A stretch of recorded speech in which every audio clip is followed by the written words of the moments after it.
Hey everybody, welcome back to Backlog Banter. I'm your boy Abram, joined by Lincoln, Nebraska's own installation monitor, Tucker Hazel, and we are here today to finally do it. We are here to review Halo Infinite. But before we do, if you want to tell us your thoughts on Halo or anything else at all, be sure to join our Discord link as usual. Top of the description only down there. Like the video, subscribe to the channel, and ring the bell. Because boys and girls, this is going to be what I think is going to be a very spicy review. Yep. And if you want more content like this, you want to be in the BLB loop. But Tucker, I want to kick it over to you, but I want to go first because this game is very important to me. Yes. Halo Infinite, I've played about 40 hours between the single player and the campaign, although the purview of this discussion is primarily the campaign. We shared our thoughts on multiplayer over some subsequent BLB episodes. Mm-hmm. This is my game of the year. Yes. This is a deeply flawed game. And I want to talk about that tension for me. Okay. What do you think of Halo Infinite? Mostly leaning into your internal tension on that, your internal conflict. You're just awake at night, you're sweating bullets. You're like, good God, is it okay for me to have this as my game of the year? I don't know. Yes. But this is most certainly not my game of the year, but it is my favorite Halo game I've ever played by a quite significant margin, I would say. And as I've looked back on the Halo games that not only I've played, but we have actually reviewed every single Halo game that I've played, it's only gotten better since I started. So, hey, whatever Halo game I play next, who knows? But honestly, that is something that if affects my thoughts on this game, very importantly, is that this really connected me to Halo in a way that 1 and 2 really could not. And I think a lot of that comes from the modernization, but another aspect of that is the characterization, which I think this game does a lot better at than 1 and 2. And frankly, and again, I'm only coming at this from someone who's played Combat Evolved and 2, I think this one is just leagues better in almost every facet, to be completely honest. Yeah, so it's very interesting for me because I don't know exactly where it slots into my overall Halo ranking because I want to finish. I've beaten the campaign and done a lot of stuff in the open world, but I haven't cleared the map. Yeah, I fully intend to, but it's finals week right now. So the deal I made with myself is I wait to clear the map when I get home because I've got a brand new Series X waiting for me.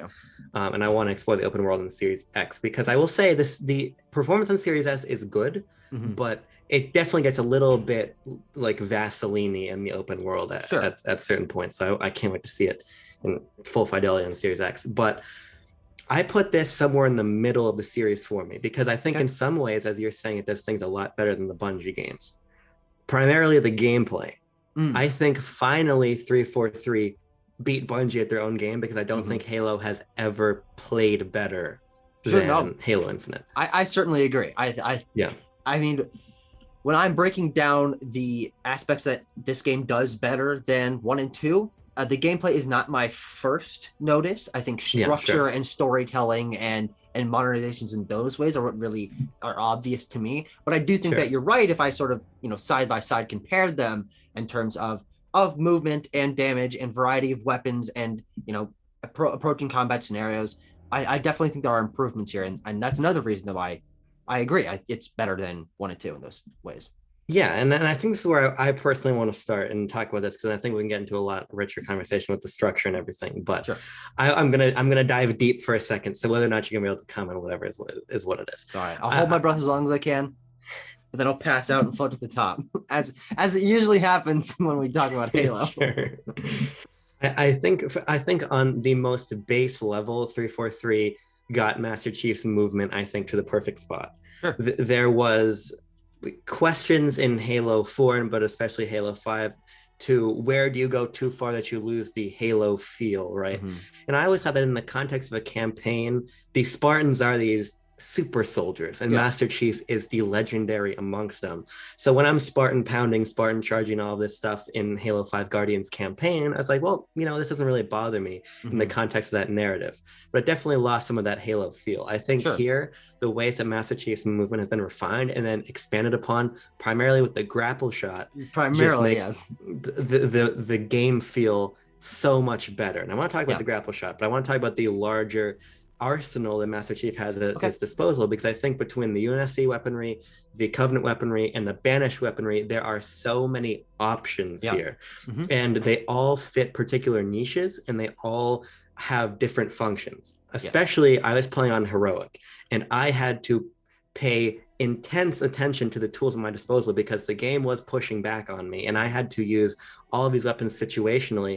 And through that, I really got an appreciation for how 343 really did expand the arsenal here. And because of that, every combat encounter, even in the more repetitive mission design, as I want to talk about, felt very unique to me, because I had to pull on all of these different tools in my arsenal to just complete a combat encounter.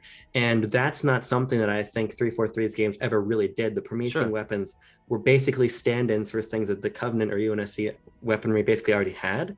So I just think that on a fundamental level, 343 did so much to make this game so much more engaging mechanically, to the point where I really do think it surpasses, on a gunplay level, even Halo 3 and Reach, which I think used to be the pinnacle of the series. Sure, yeah. So the gap in my Halo knowledge certainly informs what I can concretely say is new in this, because I know the weapons that I've played with in 1 and 2, and of course there are new ones here. I don't know how many of them were introduced in the fucking giant time gap that I have not yet experienced, but what's there really is a turning point in me in terms of how I'm engaging in Halo combat. Because one thing I mentioned heavily in our Halo 2 review is that I felt like a lot of the weapons were samey, and I didn't really feel, I felt there was a few that worked really well, and the rest I was like, I don't really feel like I need to use these. But with the weapons here, I feel it's the opposite, is that the vast majority of them I love to use. They are very useful in a lot of situations,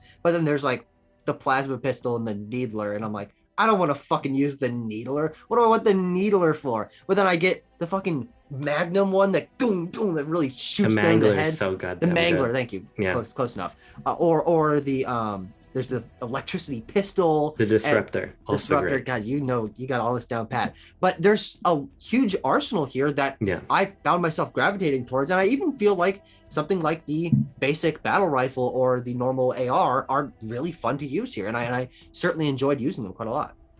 Yeah, I think you're right on the money there. I mean, ultimately, new weapons are added in 3 and Reach, mainly like brute weapons that are not here. Okay. Ultimately, I think what's here is way stronger than like the Spiker or the Brute Shot or what was added in those games. And then 343. The Spiker is in this, right? It's the one where you load the big thing in the front? That's the Skewer. And the skewer fucking sucks. What the fuck do you use that for? Well, the Skewer is for, it's not particularly useful in campaign because it's anti-weapon. It's anti-vehicle weaponry. Oh, and they don't use vehicles very much in the campaign. Not really. And when they do, I much prefer to grapple and hijack them. Yeah, sure. What I would use the Skewer for actually is mainly headshots and boss fights, just lining up people and getting like good chunks off their health. But no, even the Skewer, I think it is so great in its situation. I just think that it's such a diversified weapon sandbox here. But the grapple shot, we got to talk about the grapple shot. But the grapple shot, and I think that's kind of the core of this game, feeling very fresh and new. I do think all centers around or ties tangentially to the grapple shot and how that changes your movement, your exploration, and the world design and being impacted by that, and your combat. The combat momentum being a lot more dynamic, being able to just shoot over a guy or get out of a situation really fast if you are getting low on health. The grapple shot is the point of this game, I kind of feel. The grapple shot is fantastic because the grapple shot operates with Halo's core shooter design philosophy of being physics-based. It's all about, the grapple shot is about the interactions you can have in the environment, right? Yeah. And it enables you to do really fucking nuts stuff with its momentum. So I would try to climb up stuff, because if you shot lower than where you wanted to go and like lifted Chief, you could use your momentum to like Spider-Man back and forth up tall walls. It's really great for traversal. It's really great for escaping from a situation. At one point I was fighting some hunters and I got a gravity hammer, so I would grapple behind, I would confuse them, grapple behind them, and gravity hammer them in the back. Yeah. There are so many unique implementations here. When you learn those hunters are more of a bitch in this game than they were in 1 and 2. They were tough in that game, but I felt like I could conquer them. This one, they're just They have their shield up 1000% of the fucking time. It's a trade-off because they hit way harder in the first two games. Yeah. And without the grapple shot, the hunters I think were fucking way more annoying there. Sure. But 343 compensated, and they made, there's actually a bunch of new enemy types, particularly with jackals and various things. The enemies I think are better here also. And the hunter is a great example of that, where it doesn't just feel like horse shit of this guy can only be hit on this little fucking chunk of his back, and he's just gonna kill you in one shot if you get hit by him. But when you learn things like you can pop a jackal's shield by grapple shotting it so he staggers and you can hit a headshot, or the fucking coils in this game are so great. Oh, that's so much fun. Yeah. Another great way to interact with the environment. And frankly, a great addition to the arsenal, because I found myself gravitating a lot towards those when I had to take down an encounter that was either a lot of small guys in one place, or I need to take off a lot of health of this big guy that's annoying the fuck out of me. So find the coils, find the, they've got all sorts of different kinds which essentially act the same, though one has an electric power, one blows up, whatever. Throw the fucking coils at him, get him staggered, get the fucking health down, and then do what I can to.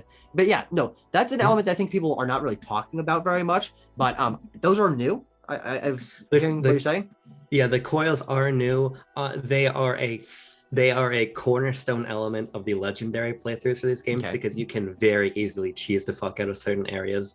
Sure. Mint Blitz, people are familiar. He's a big Halo player. He's been posting clips on Twitter all the time of just like fucking up bosses immediately by stacking coils and tricking them into walking into these traps he sets up and such. Yeah. But it just opens up so many new possibilities, and it shows how dynamic this game is. Like when a brute will pick up a coil and throw it at you, and you grapple it out of the air back and toss it back at him. Or even things like the brutes picking up a suiciding grunt and throwing the grunt at you. There's just so many different dynamic elements to the combat here. It just makes it so good. Yeah. I think that the success of the core gameplay here, this moment to moment, allows me to overlook a lot of the, not overlook, but just sort of smooth over a lot of these issues that I want to bring up as we get to other facets of the gameplay. Yeah, because I think that a lot of what we're talking about here are pretty much categorical positives for the series as a whole. And I do think that a lot of that also, continuing with the grapple shot, is the open world format of this. I do think that placing the sandbox, which people have always lauded the Halo series for, in a world that is actually open and actually has multiple things to tackle, really incentivizes me as the video game player that I am to engage with the world in a larger way. I never felt that there was too much of a reason to experiment in the sandbox of Halo Combat Evolved or Halo 2, because it's a sandbox, but it is just a hallway. You are going from one end of the air, end of an area to another, and then going in the door and then finding a new area. But this, with the open world and how that allows you to take a break from the core missions and go try other things and experiment with your new weaponry or the things that you summon at the fobs, there is a lot of experimentation there that I think makes the entire gameplay loop a lot more compelling. No, I agree completely. I think that the open world is flawed because I feel like it pulls too much focus away from the campaign, in the sense of there are not the set piece moments that we got in Halo 3, for instance, or even in Halo. One of my favorite set pieces in all of Halo is in New Mombasa, Halo 2, when you jump onto the Scarab tank from above, go inside of it and shut it down. There's almost no set pieces in this game, to be 100% honest. And when they are, they're usually a cutscene, like when the tower is crumbling and Chief jumps out of it into the Pelican and all that. Like that feels like the set piece moment. But there's like 3 of those maybe in the game. And the rest of it, I do think pulling focus away from the campaign in this game, I kind of feel is a positive, because that open world is where the movement and exploration and experimentation with combat is a lot stronger. And can we transition a little bit into that core campaign? Do you have other things to say about the open world? I guess what I'd say about the open world is just that it is very fun to be in. I especially love the Marine missions. I love rescuing the Marines. I really think all of the mission archetypes here are good. Yeah. If this open world was bigger, I think it might start to feel repetitive, but I think because of the scope that Halo Infinite is, it feels right for what we have. It really does. Actually, I was starting the game, you get plopped into the open world. I'm like, how big is this map? Like I've seen a couple areas in the trailers, but it's hard to tell from those. It's not that big. I mean, it takes a good amount of time to traverse, but if you're in a Banshee or if you're in a Warthog, you can cross it in a pretty solid amount of time. Like, it is a very manageable size of an open world. And I think that really helps prevent it from being overly repetitive if you are going for a lot of things. However, I would say that the different kinds of mission structures are really not that different. I mean, it is Halo combat. It is you taking down groups of enemies, but they're just slight tweaks on that. If you're taking down a high value target, if you're saving the brains, like the goal is kill all the guys, but approach it in a tiny bit of a different way. And I really don't know what else they could have added unless they changed up the gameplay in a different way that added actual side quests or fetch missions or characters to talk to or something like that. But because on the whole, it's the same mission over and over again for the vast majority of them. Yeah, and I'm the thing about it is I think that because there's so many combat options, I never felt tired, and I still don't feel tired, and I feel excited to get back in and finish up the map.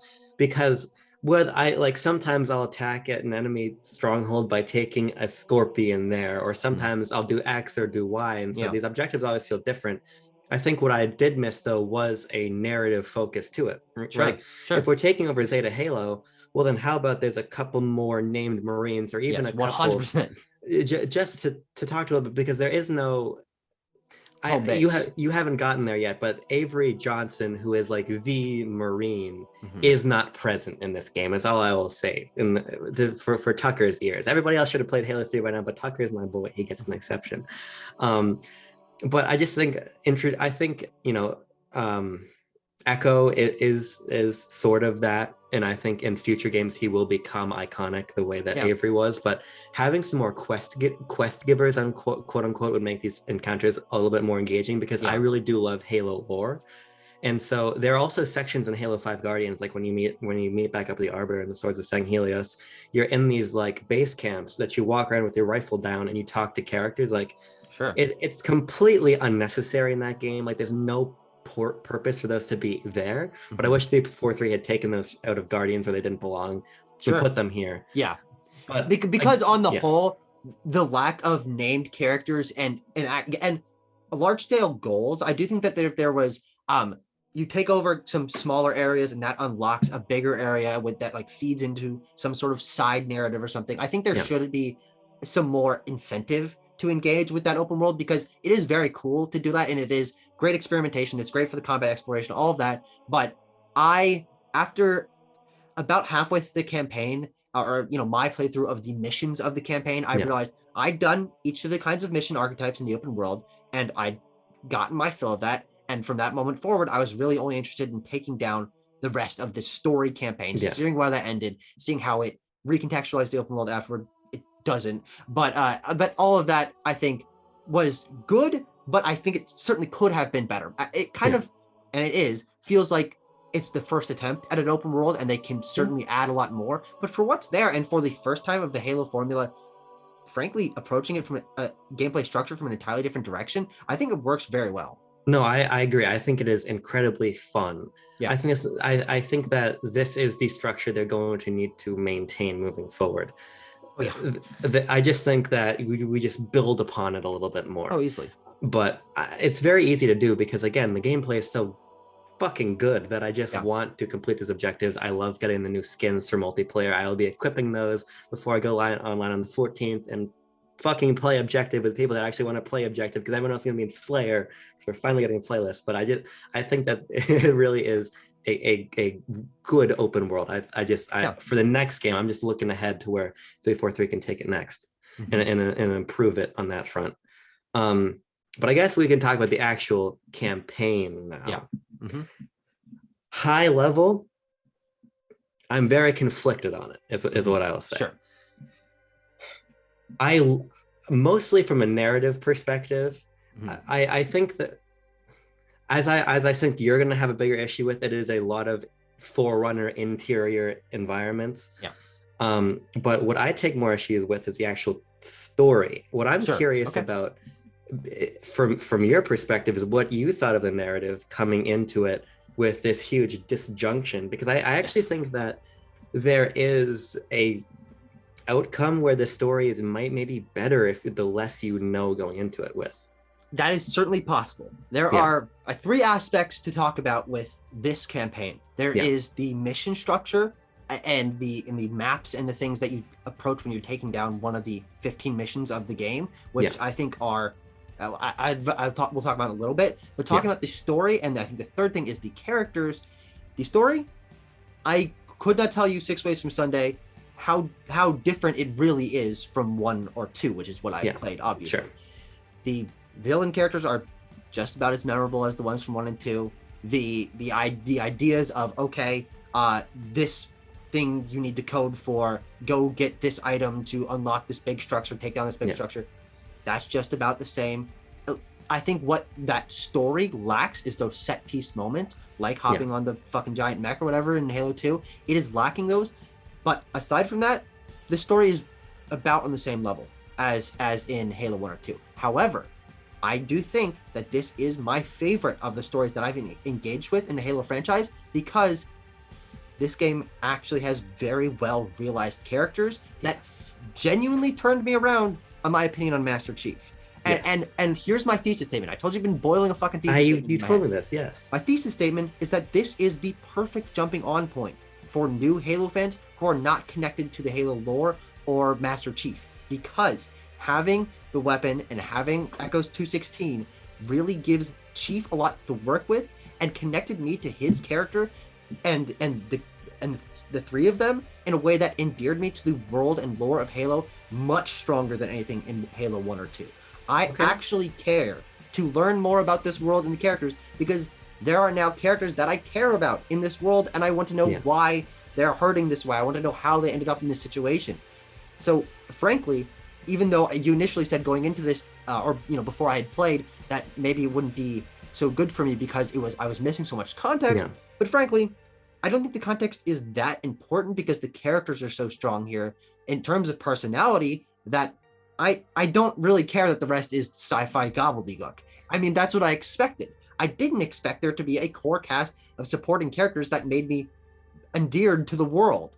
And that's what really surprised me most about this game, and why it's by leagues my favorite in the franchise.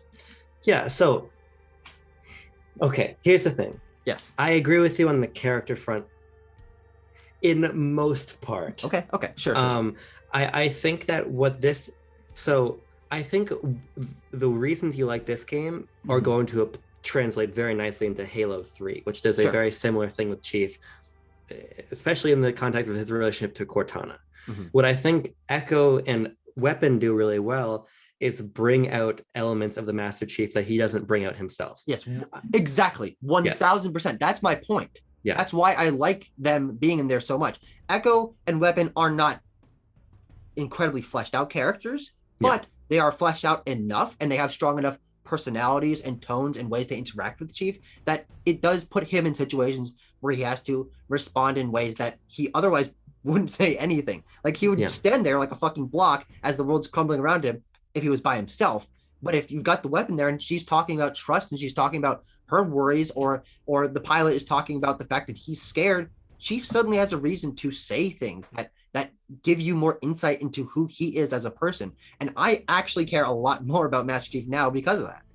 They Kratos'd him, which I think was really smart. They gave him somebody to look after. 100%. And they took away his same way. Was it Freya? Was that the name of Kratos' wife? No, I don't remember. No, I don't care. I don't know his wife's name, but the point is, a different character in God of War. He's lost Chief has lost Cortana. Now he has Echo to watch out for, and so I think that it brings a lot out of his character in a really great way. We still have the sort of stoic lines from Master Chief that I think make him a great character. The moments of, like, when he gets reconnected at the beginning of the game and he's going on to the banished warship, and he's being told by Echo, you've got one bullet, and Chief's like, it's enough. The moments of him like throwing aside, that's the same thing as the opening of Halo 2 with, like, I'll send their bomb back. Give them back their bomb. Great moment. Or throwing aside a grunt's body, but very carefully, like, touching the Spartan's armor or whatever. I think Chief has a lot of great humanizing moments here alongside his badass moments. And just the dynamics form between him and Weapon and Echo across the board, fantastic. 100%. But there's a but. There's a but. Now, this conversation is going to be predicated on how much you care if I spoil Cortana's story in Halo 4 and Halo 5. Well, if you want it to be a secret, I feel like by playing Halo Infinite, I've kind of already spoiled the existence of the ideas enough to where it might not really matter. Okay, so then here's what I will say. In Halo 4, Cortana develops a rampancy. Mm-hmm. Rampancy is basically like, it's basically what happens when a replicant gets old and they die. They start to go crazy, right? Sure. AI, smart AI. I got it. It's like Athena in Eternals. Thank you. Smart AI. Mad weary. Okay, put it in words that I'll understand. Okay, sure. Smart AI has a lifespan. Cortana develops rampancy. She gets killed in Halo 4. The echoes of her AI go off. They survive effectively. In Halo 5 Guardians, she becomes an antagonist. She begins to unite other AI to create sort of a new, like, not world government, but like she's going to become the protection force for the galaxy, but in she becomes an authoritarian fascist type leader.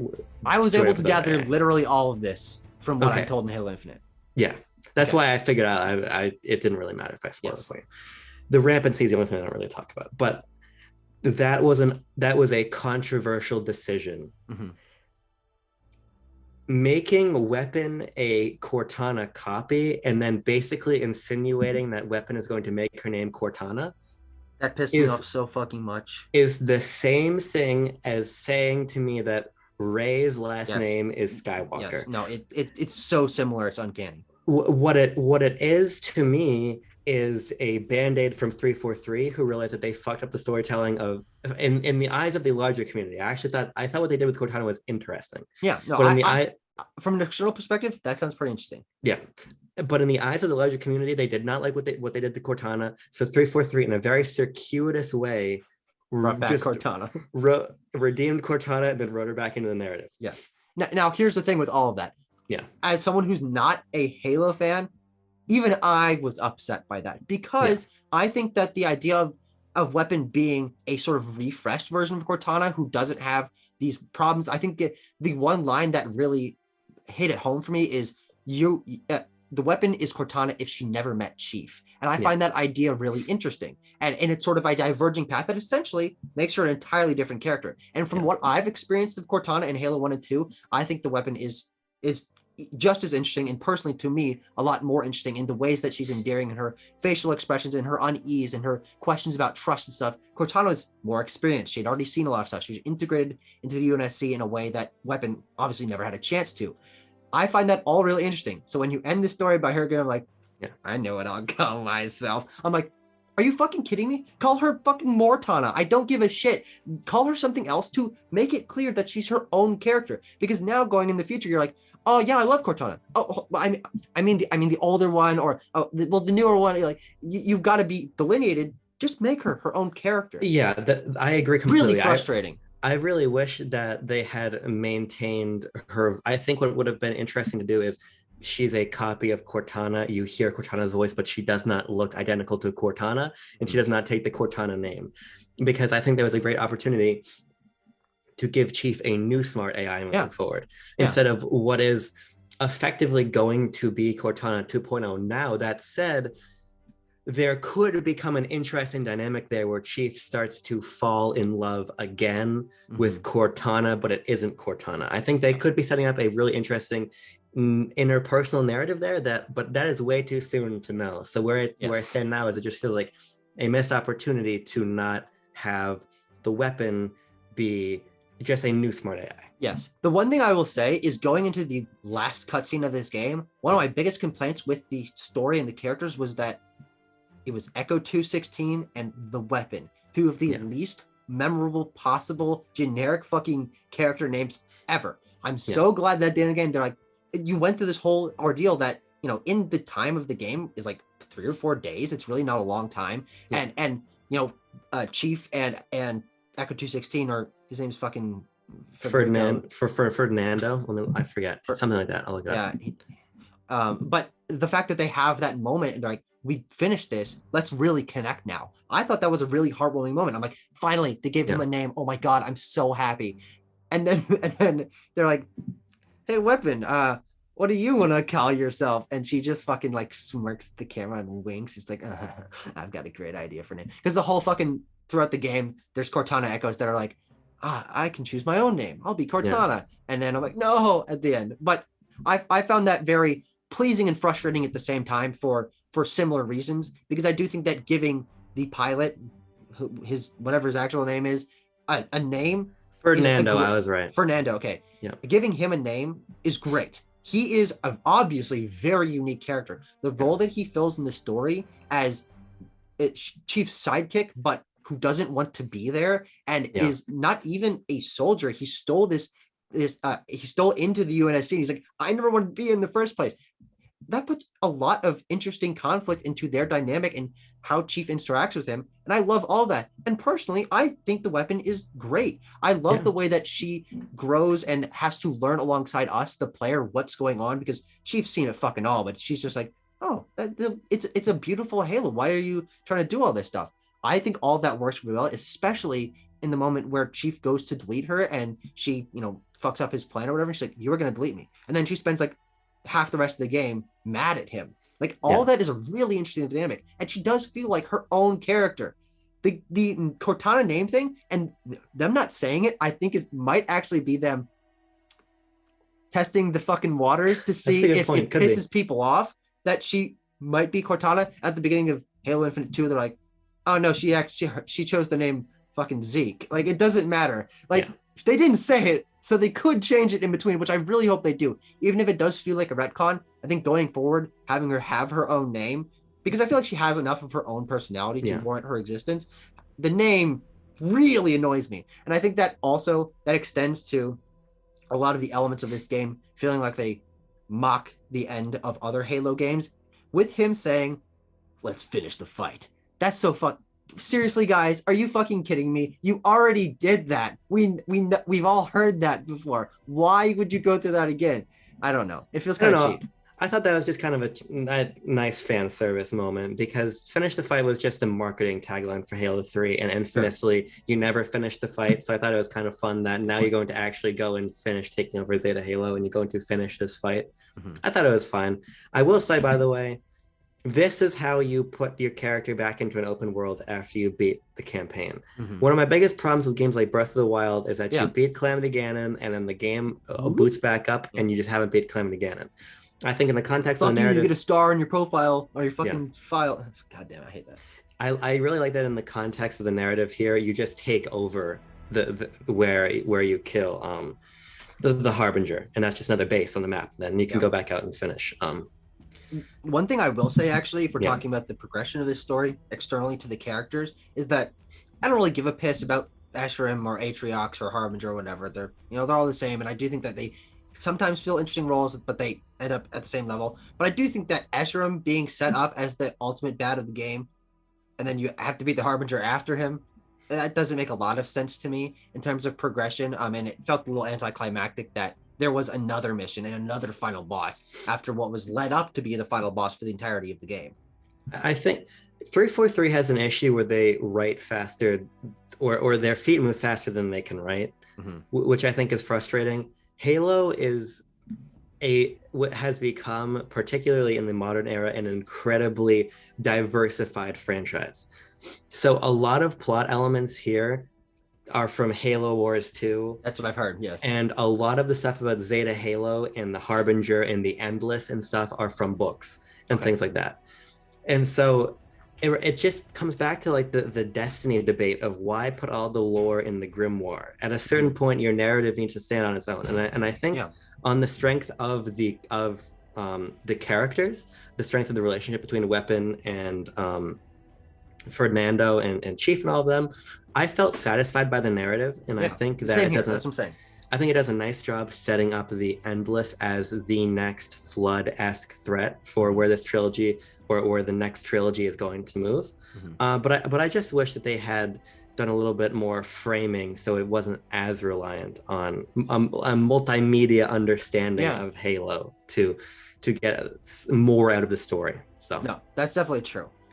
But if we're going to talk about the campaign, external to the story and the characters, I do think that the mission structure of this game is talking about just the missions, the 15 missions, is just worse than the other Halo games that I've played, and I presume that continues within 3 and Reach or whatever the other ones that other people like. I don't know how varied they are in 4 and 5. Those are controversial games, but I think that a lot of my problems with Halo 1 and 2, and the reason I don't connect to them very much, is because the mission structures for about at least 40% of them, if not more, do feel very same. You are going through these same Forerunner environments. You're seeing the same doors. You're seeing the same like boxes around. And at a certain point, I'm like, you're not giving me enough huge story reasons to justify why you're doing these areas over and over again. I get a little frustrated. However, I have that all in the context of my brain. It's like, this was on the original fucking Xbox. This was the best they could do. They reutilized maps so the game could be longer, so they could tell more story, whatever. Totally right. Guys, it's 2021. You don't need to use the same fucking hallways over and over again, sometimes within the same mission. I find that really lazy and really frustrating when not only are the areas not very visually interesting, but they're seriously not very diverse or fun to travel through, because you end up just seeing the same like sets of texture blocks and area of layouts many times throughout the campaign. The sometimes rooms that end a mission that are grand and do have set piece things around it are still just hallways, but at least they're visually cool. But for the vast majority of this campaign, if you're inside, you're seeing the same thing over and over again. I find that really frustrating, the fact that that has not changed since Halo 1. Well, I think what's doubly frustrating about it is that it has changed, but it's just changed back. Oh, sure. Oh, okay. Yeah. The reason that I probably put this game in my head canon right now, it goes 3 Combat Evolved, Reach, Infinite, and then the others below it. I do like this better than Halo 2, which is probably going to be the most controversial thing. I go 3 Combat Evolved, Reach, Infinite, Halo 2, Halo 5, Halo 4. Okay. As I've told other people, ODST is my breaking case of glass. If something goes really bad in my life and it's something to make me happy, it's just like the little fucking Easter egg I have tucked in my closet. What happens if you don't like ODST? I think that's very unlikely. But if it doesn't, well, then my life has already gone so poorly that it's just a fucking nail in the coffin. But my point is, I think that the reason I don't feel like I could put it above a Halo 3 or even Reach, because that's the one that's right next to it, even though I think the gameplay is demonstrably much better, is that we do not have that variety. Sure. Now, I happen to really enjoy Halo's lore, so I like being inside these Forerunner structures. But does that mean I like being inside the same hallway inside the Forerunner structures? No. Now, I think that at a certain point, the environments facilitate different combat approaches. Sure. And so I think that for me, the issue is visual. It doesn't, in my opinion, bleed over into the gunplay becoming samey. No, I agree. I agree. I never had a problem with encountering a group of enemies in a samey hallway and being like, well, okay, I guess I did. I felt like I was doing the same thing over again, because I think placing them in literally the same layouts of, the staircase goes up here, and then there's the thing in the middle, and then the thing at the end of the hallway.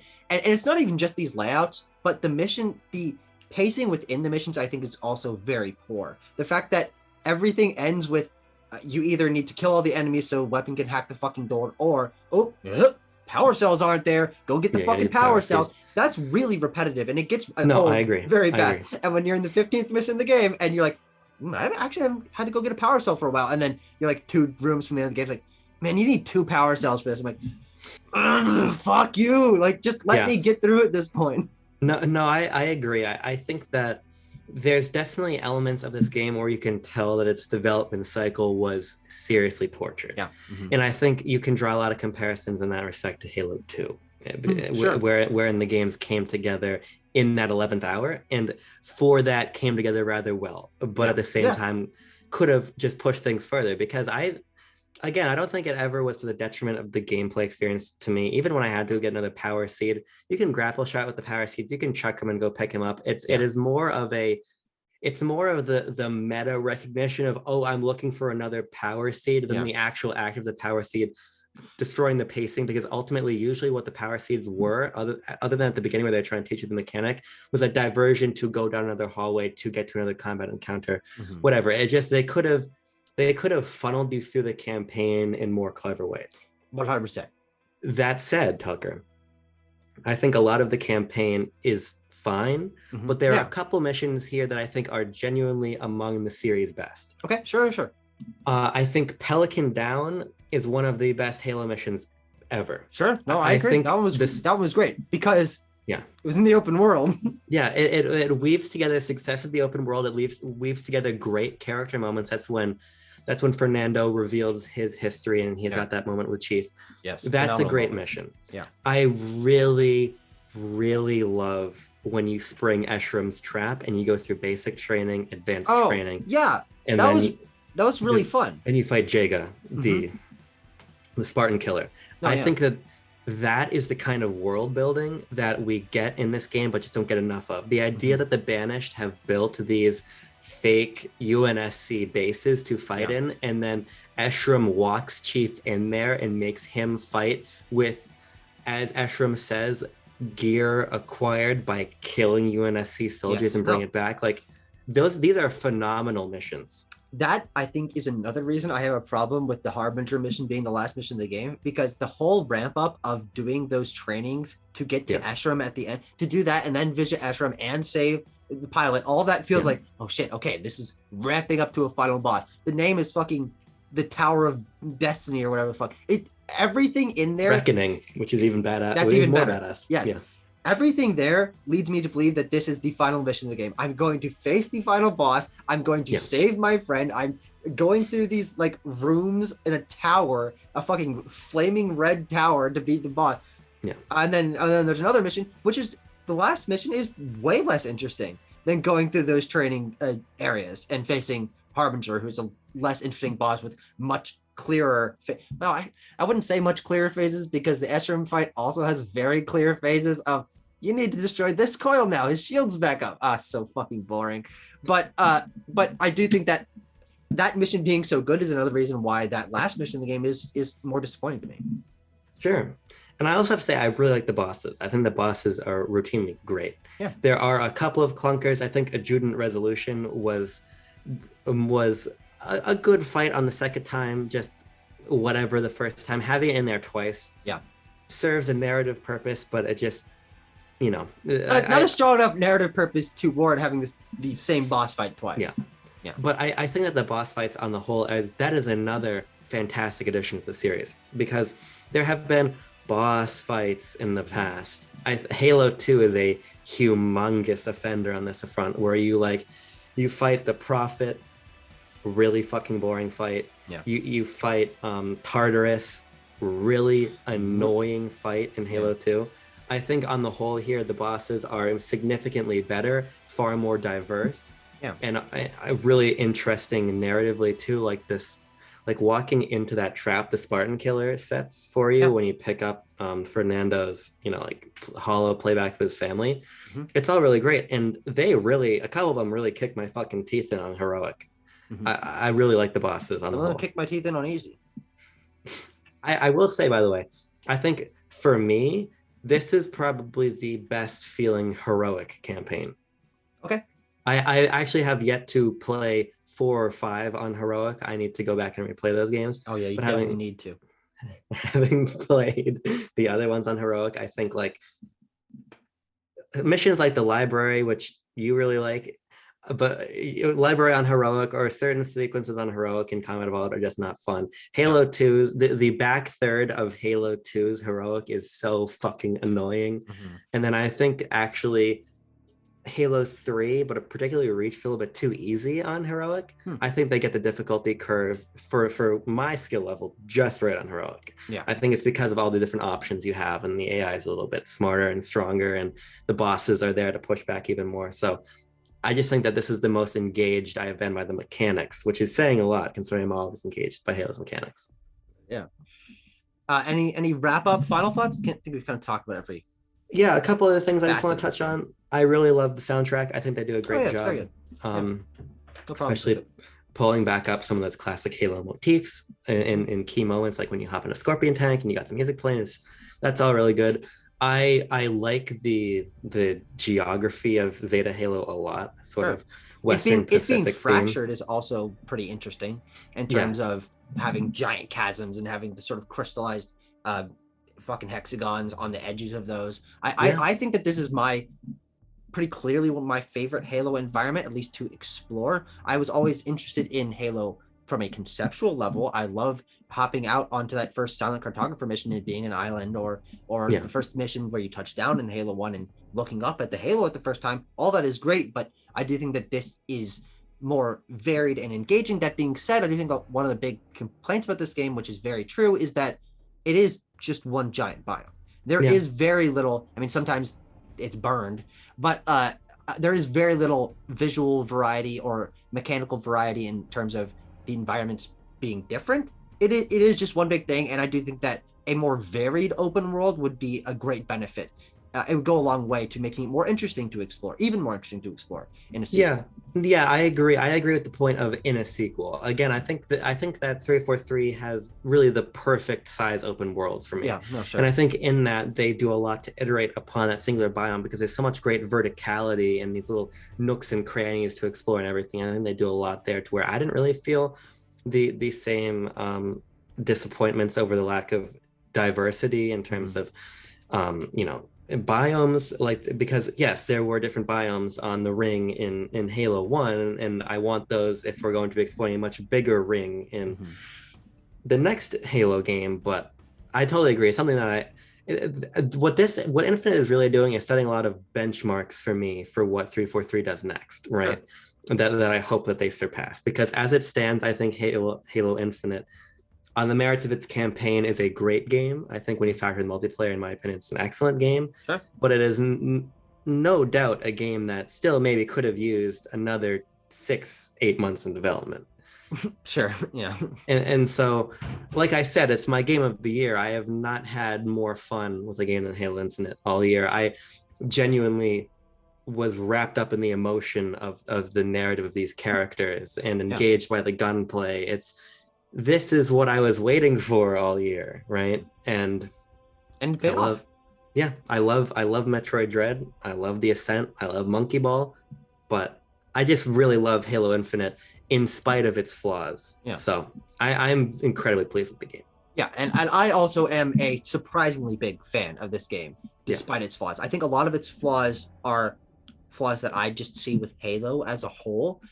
and I feel like this can do more to break 343 can do more to break out of that mold and improve on the Yeah, formula that, from what I've played, seems that has just been constant for 20 years. But that being said, this made me a bigger Halo fan. This is my favorite Halo game in the franchise. I do think it has the best gunplay, the best environments, the best combat, the best characters, like all of this, boom, boom, boom, yeah. boom, boom. And I'm more interested in Halo than I ever have been. And that's a huge, obviously, a very huge compliment. And I also think that this game is still worthy of game of the year status. Not holy shit, this is a must play, good God, like everyone industry defining, but certainly the best Halo game in a very long time. A great place for 343 to reestablish themselves as Halo being a big name, and the multiplayer is doing very well. The campaign is doing very well as it keeps expanding, as they keep supporting it. I Halo is back in a way that it hasn't been since I became really cognizant of video games. So it's exciting to sort of have this pillar return for Yeah. Xbox, because it was always, and for good reason, Forza Gears and Halo, Forza Gears and Halo, but that was when those series were really stagnating. I do think that this gives that a fresh boost, and having uh, Forza Horizon 5 and Halo Infinite in the same year shows that there is a lot of push towards these first party games. I'm very excited to see how Xbox continues that momentum with these big industry defining first party titles. I'll have a lot of very positive things to say when we give our end of the year reviews to Yeah. Microsoft. Less positive things to say Nintendo and Sony, but we'll cross that bridge when we have to. But Tucker, I think this has been a really good review. Um, I'm very excited to go home and finish the map on my Series X. Do you know if there's any kind of bonus For What do you mean? Is there a completion bonus? Is there some sort of extra story bit? Is there a true ending or something like that? So there is a in every Halo game there is a different ending for not a different in terms of there's more. It's not like the game ends differently, but there's a post credit scene or whatever when you beat these games on Legendary. Okay. And apparently there is a post credit scene in this game. Yeah, there is where Atriox is shown to have not been killed. Yeah, which didn't really mean much to me. I'm like, yeah, frankly, thought it was Escharum. I forgot that they don't look that different. They both have the one red eye, so I was like, wait, I thought I just killed him. Okay, bye bye. He's fucking making something. No idea what that means, but yeah, he's reawakening the Harbinger's cryptums, Tucker. Oh, okay. To make what? Well, the idea is that you remember there's that part where you go into one of the spires and you see all of these like almost like frozen and carbonite looking people, like the blue outlines.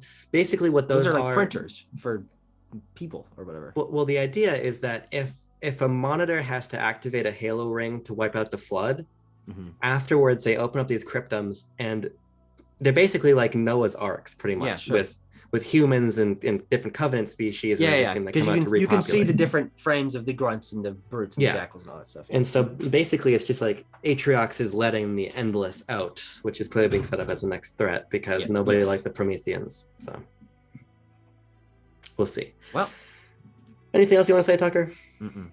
Halo is okay now. It's actually it's pretty good now. Infinite is a good game. I enjoyed it quite a bit. You gave it the highest praise you're ever fucking hear from me. You gave it a 3.5 out of 5 stars on I just bumped it up to an 8. 8 out of 5. I think an 8 out of 10 is what I would give Halo Infinite also. Sure. But we're gonna get out of here. I think it's been a great review. We'll talk to you later. Chicken mashed potatoes.